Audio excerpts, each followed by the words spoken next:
Hello, everyone. Welcome to today's CNCF live webinar, Kubernetes 1.32 release. Thanks to everyone who's joining us. I'm Libby Schultz, and I'll be moderating today's webinar. I'm going to read our code of conduct and then hand over to Frederico Munoz and Tyler Shade with the Kubernetes 1.32 release team. A few housekeeping items before we get started. During the webinar, you're not able to speak as an attendee, but there is a chat box on your screen. Please feel free to add questions, comments there, say hello, tell us where you're calling from, and we'll get to all your questions either at the end or as we go. This is an official webinar of CNCF and as such is subject to the CNCF Code of Conduct. Please do not add anything to the chat or questions that would be in violation of that code of conduct, and please be respectful of all of your fellow participants and presenters. Please also note that the recording and slides will be posted later today to the CNCF online programs page at community.cncf.io under online programs. It will also be available on our online programs YouTube playlist immediately following the webinar. With that, I'm going to hand things over to Frederico and Tyler to take it away. Thank you very much, Libby. Is the sound okay? You're good. Perfect. Let's take it then. Thank you again, Libby, and thank you all for attending this webinar, where we will cover some of the highlights of the Kubernetes 1.32 release. Let me start by presenting myself and some of the team members. So I'm Frederico Munoz. Fred is usually fine. I've been on the Kubernetes release team since 1.25, and I was the 1.32 release lead. I work at SAS in the Cloud and Architecture team. And I've been a active member of the Kubernetes project in several different SIGs, and namely ContribXComs and others. And I'm also a CNCF ambassador. Tyler, perhaps you can make a brief introduction for yourself. Yeah, absolutely. Hi, everyone. My name's Tyler Shade. I had the opportunity to serve as the enhancements lead for this release. I've been involved in SIG release since Kubernetes 1.30. So for all of 2024 was the year of SIG release for me. In my day job, I'm an engineering lead at a company called Geico Insurance. If you're in the US, you've probably seen our crazy ads. I work on infrastructure, Kubernetes cluster management, and security. I'm also a contributor to various CNCF projects, Open Policy Agent, Istio, etc. But it's been really awesome to get to contribute to this release, and I'm excited to share with you everything we worked on.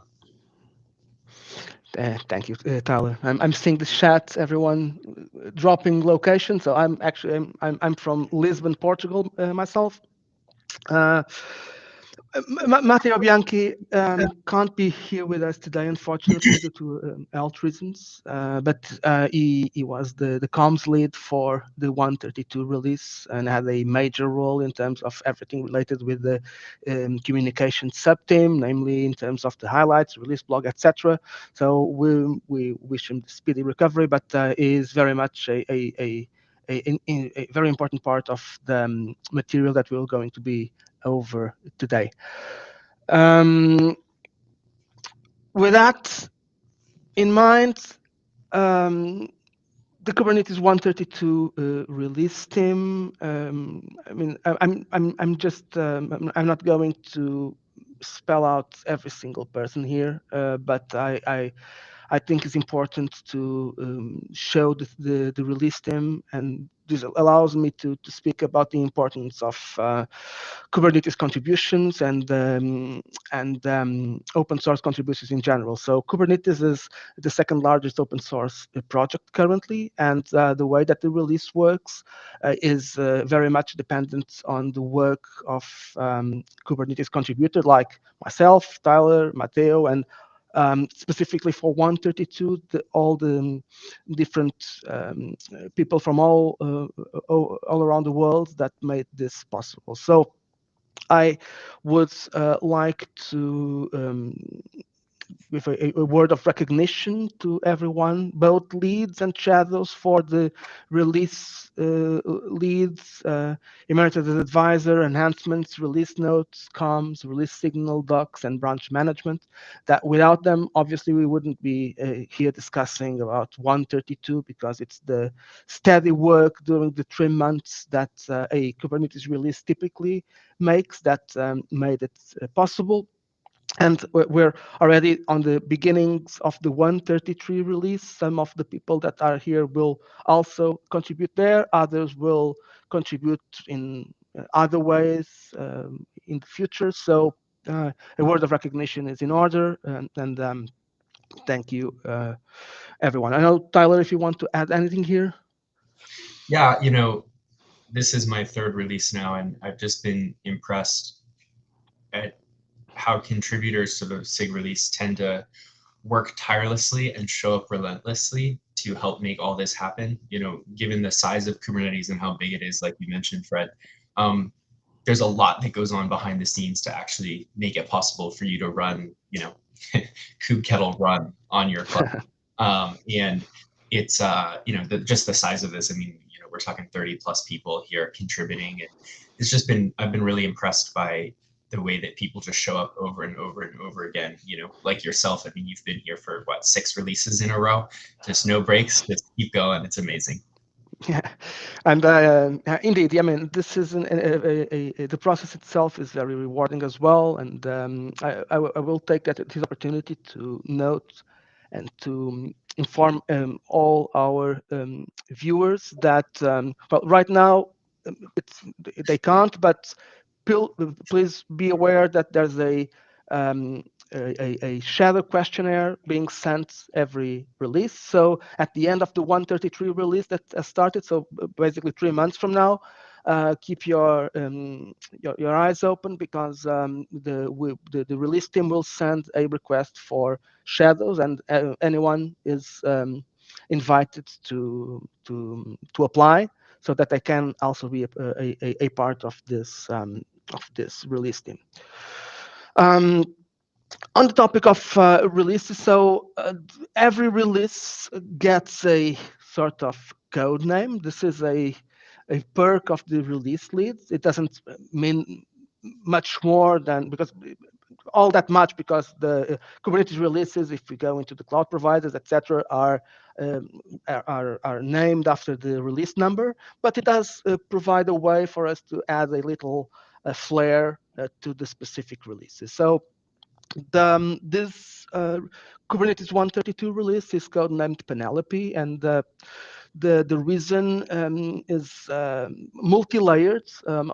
At the simplest level, it's just a quick reference to the Odyssey that I made because I appreciate the story itself. I also have a background in archaeology, so it sort of plays into that. But it also has a somewhat more involved meaning. It came to mind because most of you are likely aware that Kubernetes has reached 10 years. So it's the 10th anniversary of Kubernetes this year. And as the last release of the 10th anniversary year, I thought it would be interesting to map that into the actual Odyssey, which was also 10 years from Odysseus to coming back to Ithaca. So it's a sort of recognition that this voyage is obviously filled with perils as well, with things that went well, things that needed to be redone, and in that way, it's sort of going back into the ancient Greek roots of the Kubernetes name itself. And that's pretty much it. So Kubernetes 132 Penelope. This is the logo, and this is the story behind the name. And just a quick note that after this was announced, I've just started to see Odyssey references in popular culture going everywhere. There are films being made. I mean, it's obvious that it's likely due to my to my small contribution or not. I'm not sure, but I like to think that it is. So yeah, so this is it. For the summary of enhancements, we in the Kubernetes 132 release, we had 44 enhancements in 132, 19 to alpha, 12 to beta, and 13 to stable. So Kubernetes has this three different layers. In stable, it's also known as being generally available. The difference is often tied with alpha needing to have feature gates explicitly turned on, and etc. There are also different criteria in terms of alpha, beta, and stable. In the link there, you can actually go over all the complete list of enhancements. What we will share today is not a complete list. It's a selection of the highlights that we've considered to be the most significant and more interesting for everyone. But in the release notes and in this link, you can have the full picture of everything that was done, including bug fixes, etc.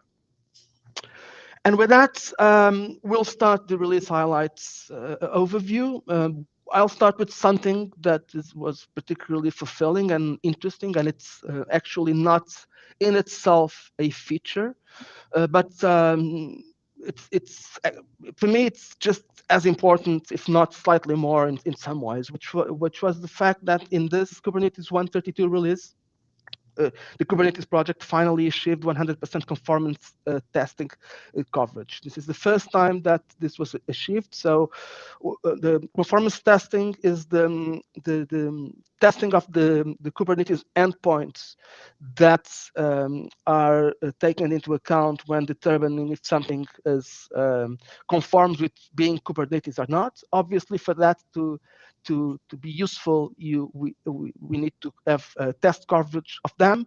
There was a significant technical depth when this started that has been release after release improved, and finally in the 132 release we were able to completely make do with the technical depth and just arrive at 100% coverage. This PR was actually merged live during the Kubernetes Contributor Summit in the KubeCon North America. So this to me is a very significant milestone and something that will stay as a when I speak about Kubernetes 132, this will certainly be something that will be a significant milestone that is attached to it. So, Tyler, maybe we can now go on and switch while we speak. You can cover this one and. Yeah, absolutely. So as we're going, by far what Fred said with the previous one, that's the biggest feature and that we're going to be most excited about to remember for a very long time. But there's a lot of other exciting features, and they're typically going to fall into one of three categories, right? They're either going to make your experience using Kubernetes easier to understand. It's going to be good for the end user. There are going to be features that make it easier to operate if you're running Kubernetes, and then they're going to be features that make it easier to extend. I build a lot of Kubernetes software, controllers and operators, etc. So I'm particularly excited about this one. This is a custom resource field selectors feature that allows you to, if you're a developer, you can add field selectors to filter your custom resources, similar to how you can filter by fields on built-in Kubernetes objects. So if you're an extension developer, this is going to allow you to have greater control over your API resources, as well as be able to build more efficient consumers of those API resources, because you'll be able to offload the filtering to the Kubernetes API server, which does that really well. So really excited about this one. This one is pretty big for those of us who build custom resources and controllers for those custom resources. Yeah. And it's up for stable, so it's an integral part of Kubernetes for now on. Obviously, beta and alpha are as well, but stable means that it has reached a level of maturity that can be pretty much assumed as a standard feature to use. And actually, as you said, very interesting, specifically from a extension development perspective.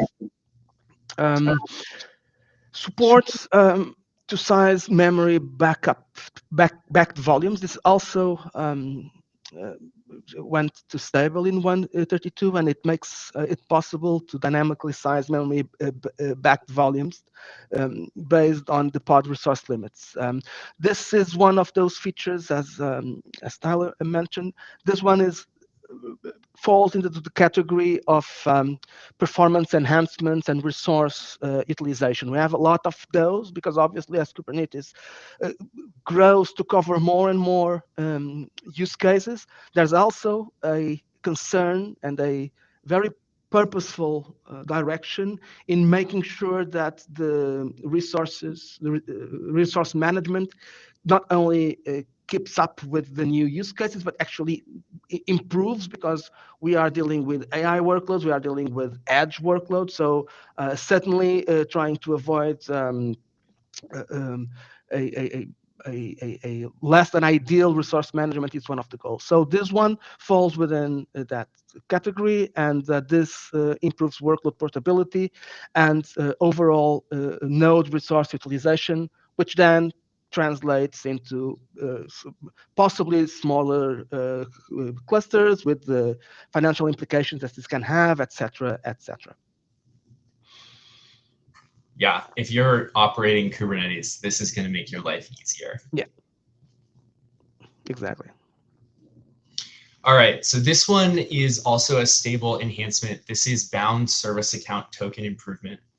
So that's a bit of a mouthful, but basically this allows you to include the node name in a service account token claim, allowing users to use that during authorization and admission, like with a validating admission policy.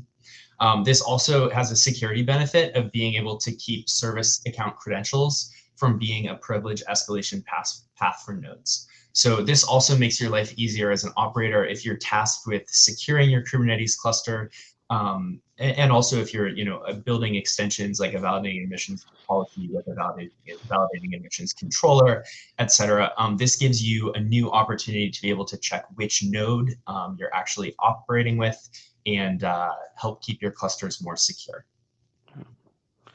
And this falls within another large category that we have, which is the one around security, authentication, authorization, etc. So certainly a very welcomed improvement in that regard.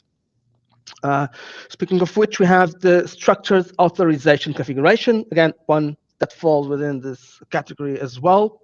And this brings the possibility of configuring multiple authorizers at the API server to allow for structured authorization decisions, supporting CEL, the Common Expression Language, to match conditions in webhooks. Essentially, this adds additional flexibility in terms of the way that we can deal with making decisions depending on the inputs that we get in webhooks using CEL, obviously, but now we can actually configure multiple authorizers, which in some use cases can actually be very, very useful.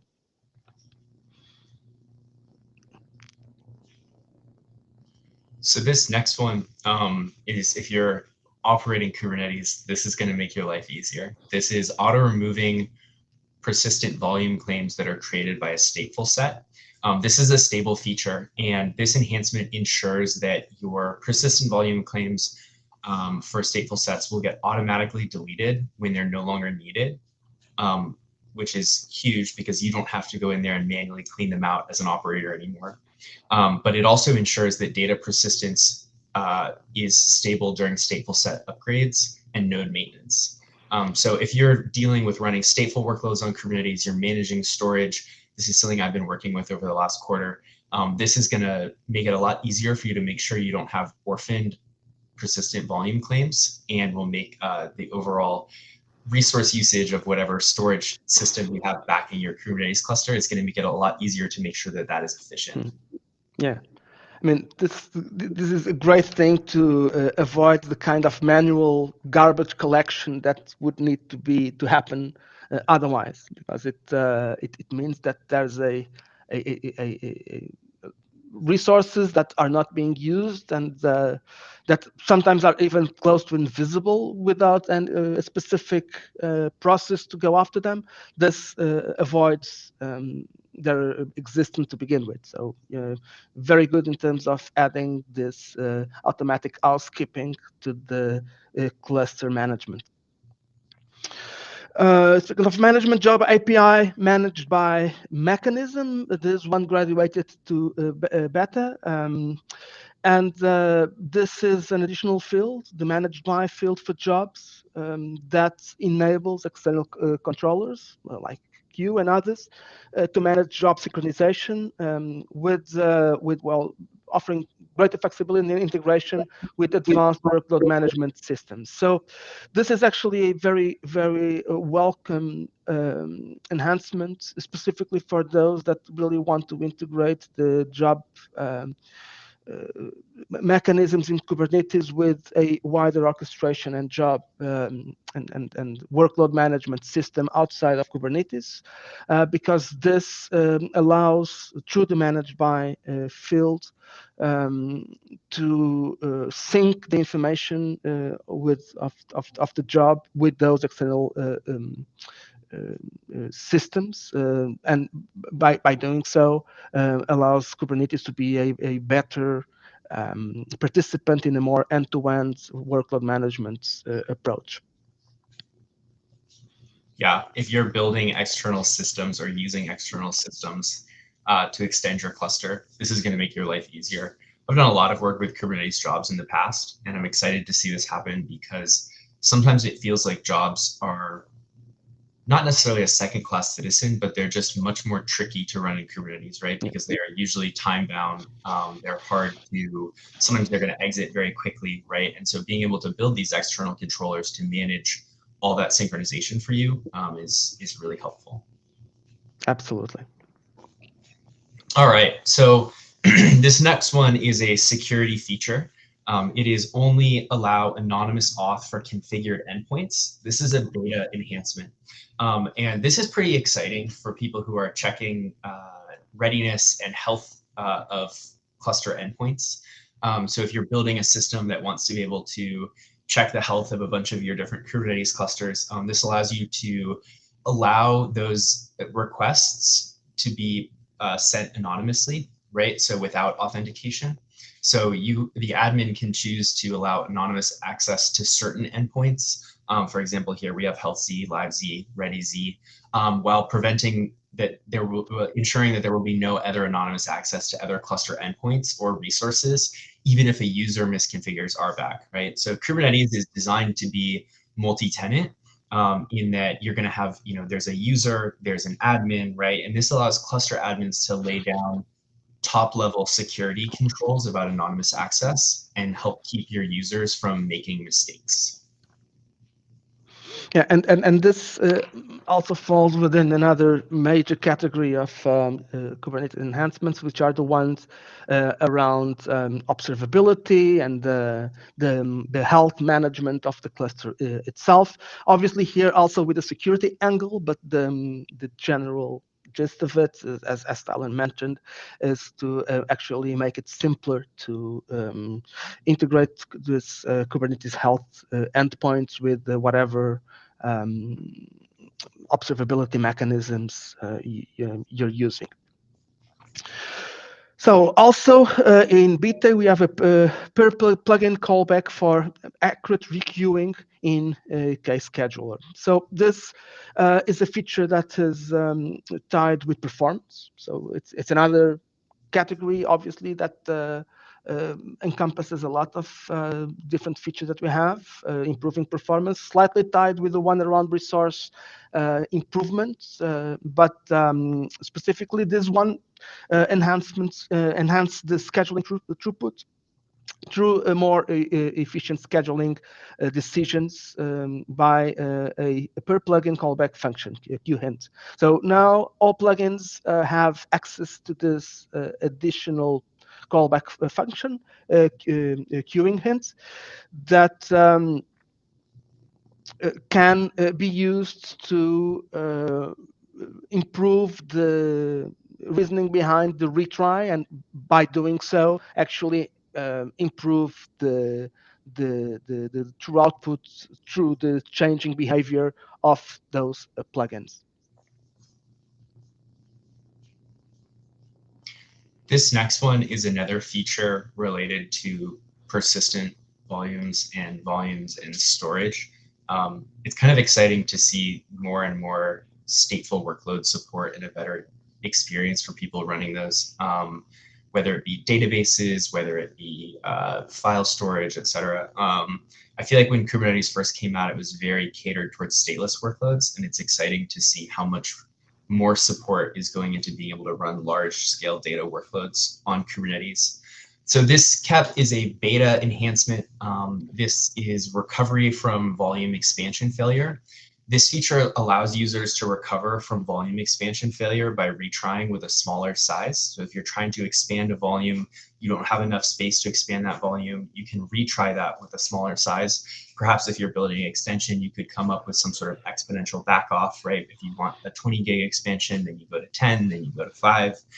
This enhancement ensures that volume expansion is more resilient and reliable, reducing the risk of data loss or corruption during the volume expansion process. So for people who are running heavy stateful workloads on Kubernetes and having to resize volumes, this promises to help make your life a lot stabler. This is a beta feature, so this is not stable yet, but it's making good progress, and we're excited to see it continue moving forward.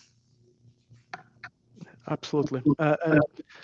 In terms of categories, I would say that this is also covers an important one, which is the one around improving resiliency and the general robustness of Kubernetes, which I mean is one of the founding reasons of Kubernetes existing. But with more features being added, it's always it always needs to be followed up with this sort of additional features so that we can keep the platform as a highly available and robust, not only in terms of the platform, but also, as in this case, in terms of the way that it treats requests. And I think this is a very welcomed addition.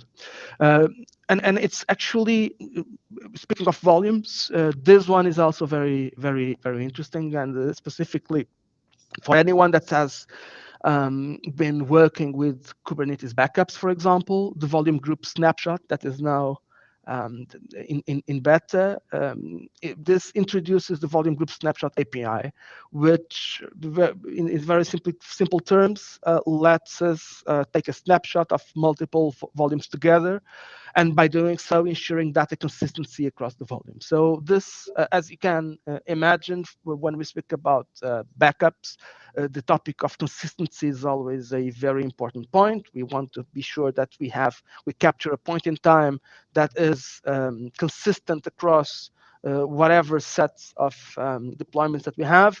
With the volume group snapshot API, we we have an additional weapon to do this that actually avoids the manual work of doing so, but brings that volume group snapshot API as a first-class citizen that we can use to implement this kind of snapshotting strategies across more than one deployment. Yeah, and if you're running stateful workloads on Kubernetes where the state is important, right? Those backups are just essential for business continuity, disaster recovery, high availability outside the cluster boundary. So this will definitely make your life easier. Absolutely. Okay, so this next one is structured parameter support for the dynamic resource allocation feature. This is a beta enhancement. This allows the kube scheduler and cluster autoscaler to simulate claim allocation directly without needing a third-party driver. So this allows the Scheduler, and Cluster Autoscaler to predict whether resource requests can be fulfilled based off of current state in the cluster without actually reserving that for the allocation, right? So it's essentially like a pre-flight check.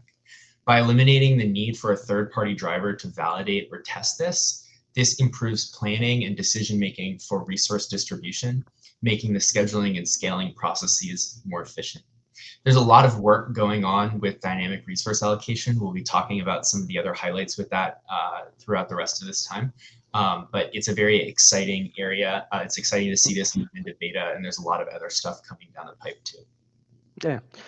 I mean, hidden behind this title of structured parameter support is actually one of the major features of 132 as well. So we've mentioned compliance in the beginning, the 100% coverage. We've been mentioning all the others, but we often highlight that with 132, there's a new dynamic resource allocation approach, and we will be covering that in the when we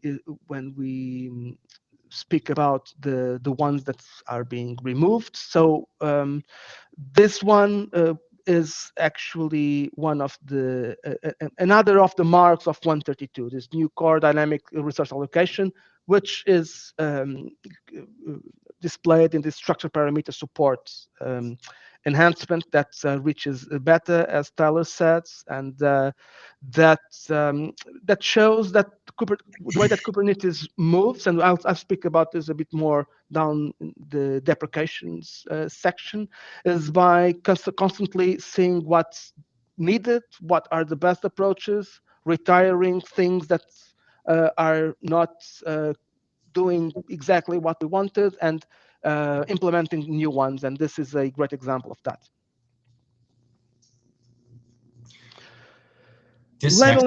Yeah, sorry. I think it's me. Yeah. I'm so sorry. Yeah, no worries. Label and field selector authorization. So this is another change that's around selectors, as Tyler presented another one previously, this one to beta as well. And this also around the possibility of improving authorization decisions. So the node authorizer can now automatically take advantage of this label and field selector to limit the nodes to list or watch their pods only. So it allows us to restrict the target to specific nodes, and webhook authorizers can be updated to limit requests based on the label or field selector used. So this is also something that is obviously security minded, and goes into the general idea of making sure that we can limit visibility and actions to what actually is needed, and restrict it, and more than that, give the tools for decisions, so that decisions can easily be made by Kubernetes users. And this is the case with the label and field select authorization that is now available. All right, so we've left the beta features and we're now entering the alpha features. So we started with stable, the last few have been beta, and now we're into alpha. So these are sort of the bleeding edge, may change at any time, may not work perfectly features.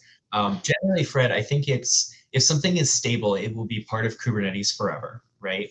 And if something is beta, it is probably going to be okay to run, but the APIs around it may change. Am I right on that? I wouldn't say forever. I think that we have had stable features that get removed because of changes in the surrounding environment, things that we can have stable features about technologies and things that just are not longer relevant. But in general, yes, I mean, when something reaches stable, it's certainly proved itself as something that will stay there as long as it's updated and needed. Whereas in alpha, we are still on the very first step of maybe it will mature itself to be able to get to that point, or not. We do have a higher variability in terms of things that go from alpha to beta or simply do not progress. Yeah. So now we're moving on. Thank you for the review. Now I forgot that we could deprecate a stable feature. Now we're moving on to alpha, right? So these are bleeding edge, exciting new features. So this one is asynchronous preemption in the Kubernetes scheduler, which sounds like kind of a mouthful. But this is a feature that improves scheduling throughput by doing preemption asynchronously, right? So moving it out of band of the actual scheduling flow. So preemption ensures higher priority pods get the resources they need by evicting lower priority ones. But previously, this involved heavy API operations, API calls to delete pods, etc., which would slow down the scheduler. With this enhancement, these tasks are now done in parallel, so they're done asynchronously out of band, allowing the scheduler to continue scheduling other pods without delays. So if you're in a cluster with high pod churn or encountering frequent scheduling failures, this is really going to help you by ensuring a more efficient, performant, and resilient scheduling process. Keep in mind that this feature is alpha and it will continue to evolve. So if you try it out and you have feedback, I'm sure that KEP authors would love to hear it. Absolutely. And I mean, I'll take the opportunity more than speak about the asynchronous preemption itself. I mean, you already described it perfectly. To zoom in that point, alpha features are heavily dependent on the feedback that users have. Alpha features need to be enabled in terms of the feature gate. So they are also very much something that depends on those people that are actually deploying their own Kubernetes cluster to specifically activate it and be able to use. So if this is something that scratches someone's itch, I would certainly, this and all the other alpha features, invite everyone to test it and to provide feedback to the authors, because it's invaluable to the features being able to move on to beta and then to stable. Also alpha, mutating admission policies using common expression language expression. So this is also very interesting, because now the API server supports common expression language mutating admission policies, and this improves the way that we can deal with a or be an alternative to the mutating admission webhooks. With this, cell can actually be used to declare mutations, setting labels, defaulting fields, sidecars, etc.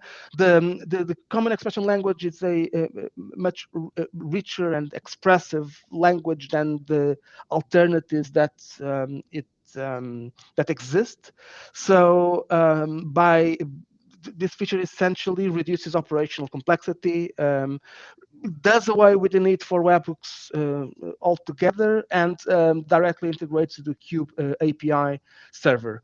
Again, alpha feature, but one with a with very large room for progression, I think, because common expression language in Kubernetes have been proven very valuable in many other parts, and I have no reason to believe that there will be any difference in terms of this application of common expression language to mutating admission policies. Yeah, Cell is gaining more and more adoption. It's exciting to see it more as a first-class policy citizen for simple cases in Kubernetes. All right, so this next one, another alpha feature, pod level resource specifications. This is one that I'm really excited about. Personally, this is going to make my life a lot easier. I work a lot with sidecars and multiple containers in a pod. I work on service mesh. So if you've ever gone through the pain of having to adjust and allocate a bunch of resources to a sidecar container that aren't actually able to be shared efficiently with your application, this enhancement is going to make your life a lot easier. It simplifies resource management in Kubernetes by introducing the ability to set requests and limits at the pod level. So it creates a pool for all containers in the pod that they can allocate from and free and share back and forth.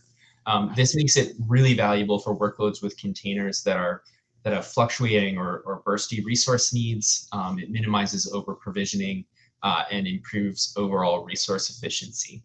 And if you're like me and you've spent a lot of time working on, maybe sidecars for a service mesh data plane, right, where you have to allocate a bunch of resources for your sidecar because it's working as a proxy. And it is highly bursty, right? And sometimes you want to be able to share those those resources back to the workload container.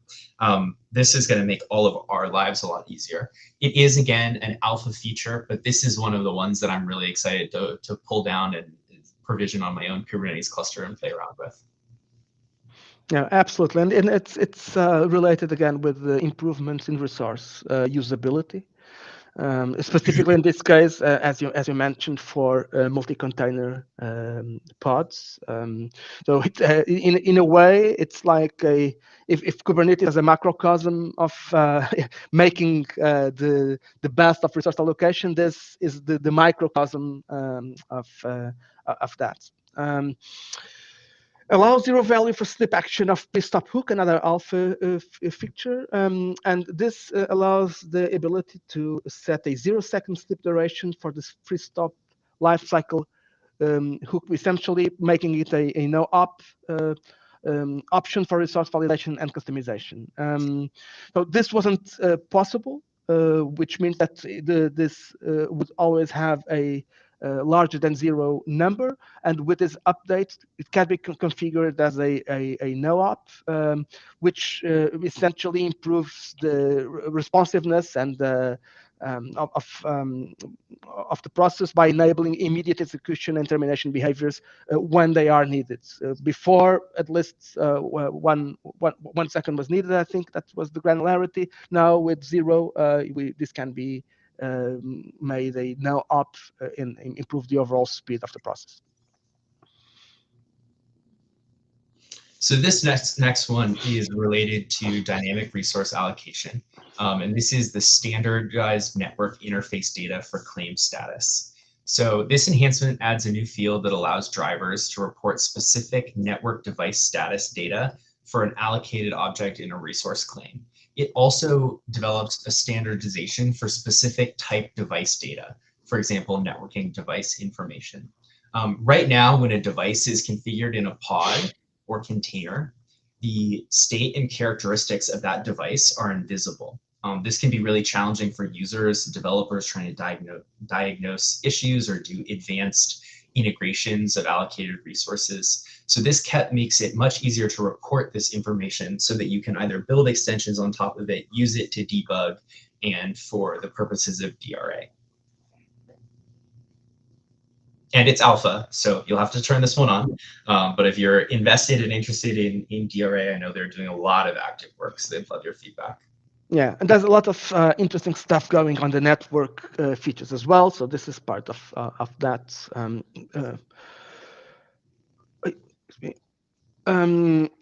So before we actually spoke about the anonymous access to health endpoints. As an alpha feature, we actually bring 2 new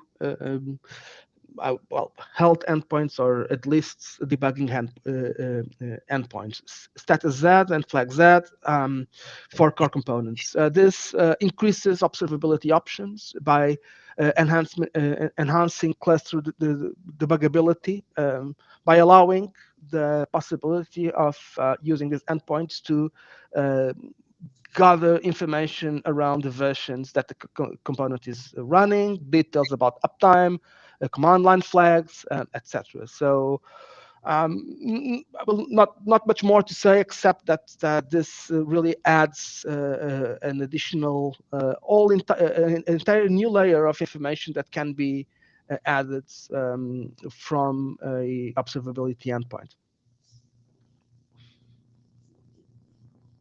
All right, we saved the best, most challenging, most exciting problem of all for last: Kubernetes on Windows. So SIG Windows has been very active. They have a couple of alpha PEPs here that we're excited about. There is now support for graceful shutdowns of Windows nodes in clusters. This enables the kubelet on Windows nodes to handle system shutdown events natively to Windows. This is going to enhance the reliability and stability of clusters that include Windows nodes, that are Windows only, that are mixed, especially during a planned maintenance or any other system updates. And then in addition to that, also in alpha, CPU and memory affinity support has been added for Windows nodes, with improvements to CPU management, memory management, and topology management. So if you're a Windows user and you're feeling excited about trying some new stuff, seeing some new features come down for Windows, these enhancements are pretty cool. Yeah. And as you said, I mean, the work on that SIG Windows has been doing in the last releases is a constant flux of improvement. So if for anyone that's either using or planning to use and interested in using a Windows-based Kubernetes cluster, there's active work being done by SIG Windows, and this is a reflection of that work. And with that, I think that we reached the end of the new features. We just have a couple of deprecations and removals to show, and we're actually very good on time. Going back into the beginning, I did mention that the Penelope team was made because partially also because of the way that the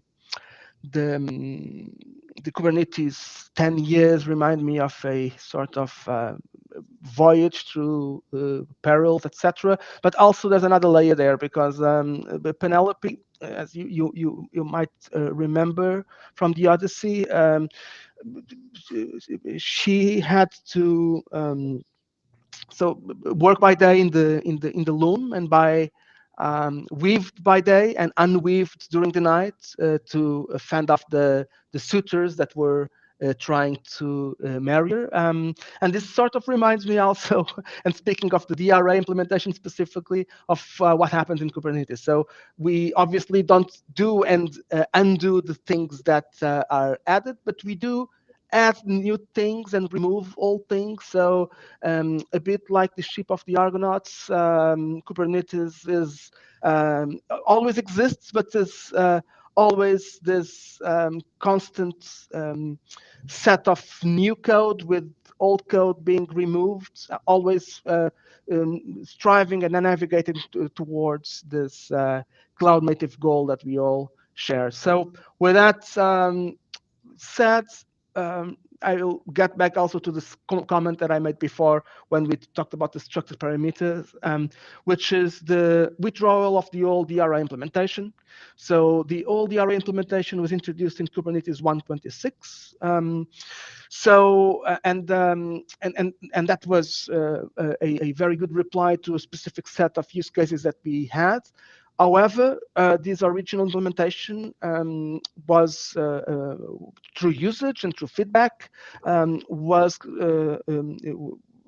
essentially incompatible with cluster autoscaling because resource availability was not transparent, decision making was complex, and you can see by what I'm explaining the opposite of what the structured parameter model actually implements, with the ability to make the decisions without the need of a third-party driver. So this removal allows Kubernetes to handle new hardware requirements and resource claims.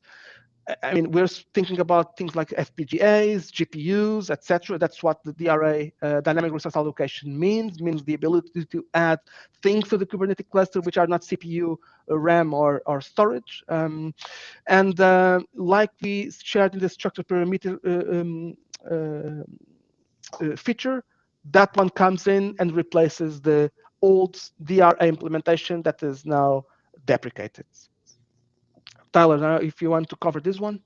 Yeah, for our last deprecation, we have some API removals. So the flow control.api server.kates.io v1 beta 3 API version of flow schema and priority level configuration have been removed. To prepare for this, you can edit your existing manifests and rewrite client software, controllers, things interacting with the API server to use the V1 API version, which has been available since Kubernetes 1.29. So this is, let's see, 29, 30, 31, 30. Yeah, this is a total, this is the fourth release that this has been available. So hopefully you've had the time to take a look at this, but if not, this is the time to do so. All existing persisted objects are available via the new API. There are a couple changes notable to this. The priority level configuration nominal concurrency shares field only defaults to 30 when unspecified, and an explicit value of 0 is no longer changed to 30. So if you are using this API for flow schema and priority level configuration, this is going to be new and something you'll have to take a look at. But if you're not using these APIs, one of the benefits of how Kubernetes is built is that this will be completely transparent to you and you will be able to upgrade without problem. Exactly. And I would say that we're actually reasonably low on deprecations and removals on this release, which leads me to the final comment on everything that we've said, and before opening up the discussion, obviously.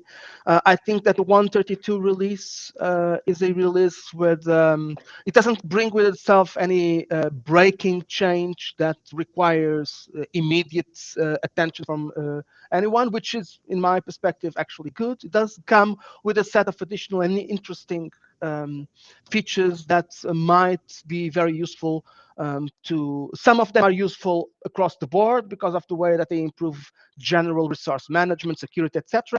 Others will be more of a case-by-case basis. So people obviously using the dynamic resource allocation heavily, like in AI workloads and others, will zoom in the new DRA implementation. But all in all, I think it's a reasonably peaceful release without any very serious deprecation that warrants immediate action, but with a set of interesting features that might be used by everyone. Tyler, any last words before any questions that we might have? Yeah, a real part of maturity in an open source project is when upgrading becomes boring, right? And it's not exciting nor risky, but it's just a predictable part of the flow. And I think, you know, as you said, Fred, we're 10 years into Kubernetes, and it's exciting to see it continue to become more and more stable over time. You know, as so many of these enhancements we talked about were about stability, and you know, Kubernetes feature set is really complete. It's won the market for container orchestration by and large, right? And it's exciting to see that the continued development is really focused on making this stable with limited addition of new features where it makes sense. But so much of the work, not just the enhancements that we talked about here, but you know, between the CI signal team and the folks working on bugs, everyone is focused on making sure that Kubernetes is predictable, boring to run, and as stable as possible. So shout out to all those contributors for you know, working tirelessly. Very well said. And I think we're done. I don't know. For our part, we're open to any comments, questions that might exist, or we can call it a day. I don't know, Libby. Up to you.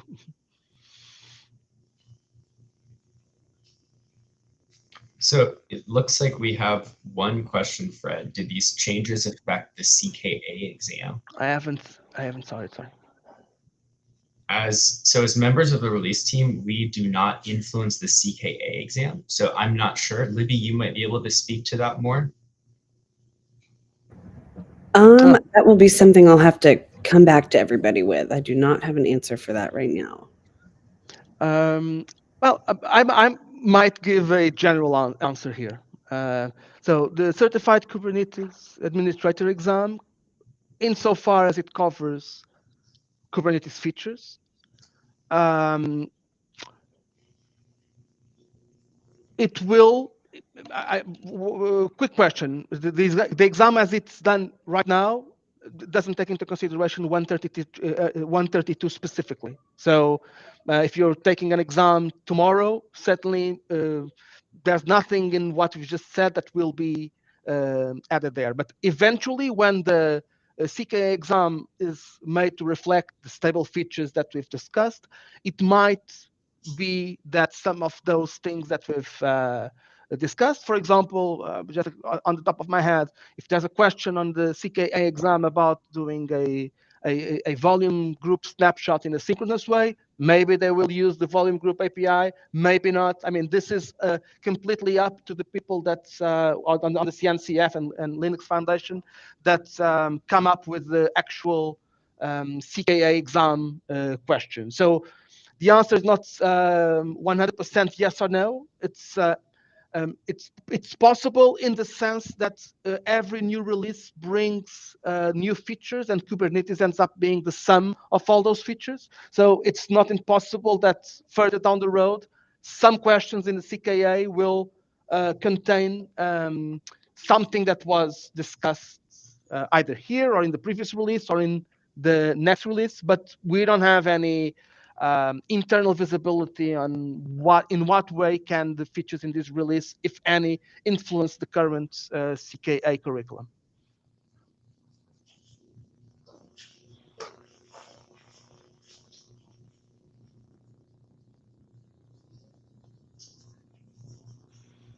Okay. Any other questions from everyone?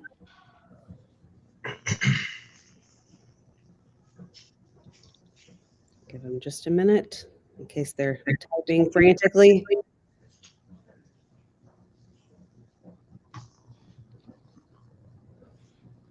All right.